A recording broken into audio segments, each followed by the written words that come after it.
welcome back to In the Garden. I am joined with Austin from Grange Co-op, and today we're talking about planting and growing garlic. Now, if you're an avid cooker like myself, you should add garlic to almost everything. So how do we get started on planting your garlic? So to start, you need to amend your soil before planting. I usually recommend at least 2 weeks in advance adding a little bit of either all-purpose fertilizer or maybe some bone meal, something that's high in phosphorus that's going to give the new roots a good healthy kick to make it through the winter.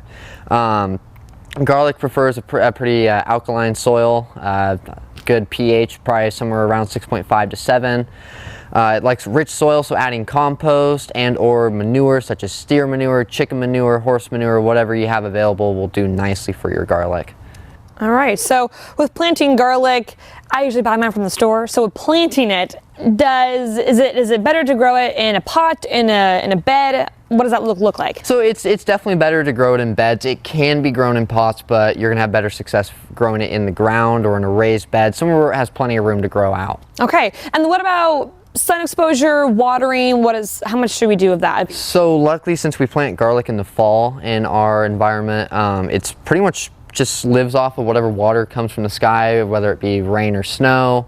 In the spring, you'll definitely have to start bumping up the water as it gets a bit warmer, starts raining a bit less. As for sun exposure, it can be typically full sun is what you're looking for your garlic. Alrighty, and then when does garlic usually bloom?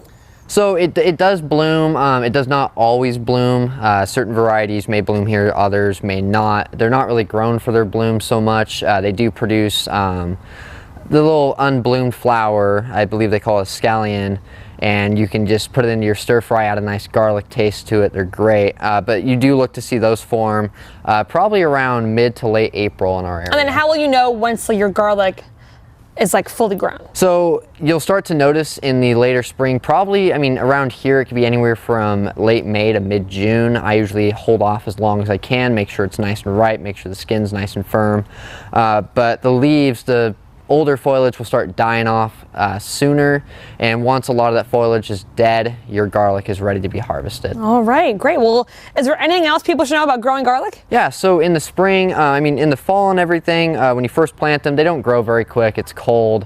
There's not much for them to do. They just kind of sit there, but once spring comes around, they really start to explode, produce more foliage. So at that time, it's really good to hit them with a high nitrogen fertilizer, something like this biofish or blood meal or anything else that's really high in nitrogen is going to give it a great kick and help it do well in the spring. All right, awesome. Well, if you guys want to start growing your own garlic instead of buying it from the store, of course, you can head to a Grange Co-op store to learn more information and to learn from the experts, or of course, you can head to our website for more information. Thank you so much for joining us in the garden.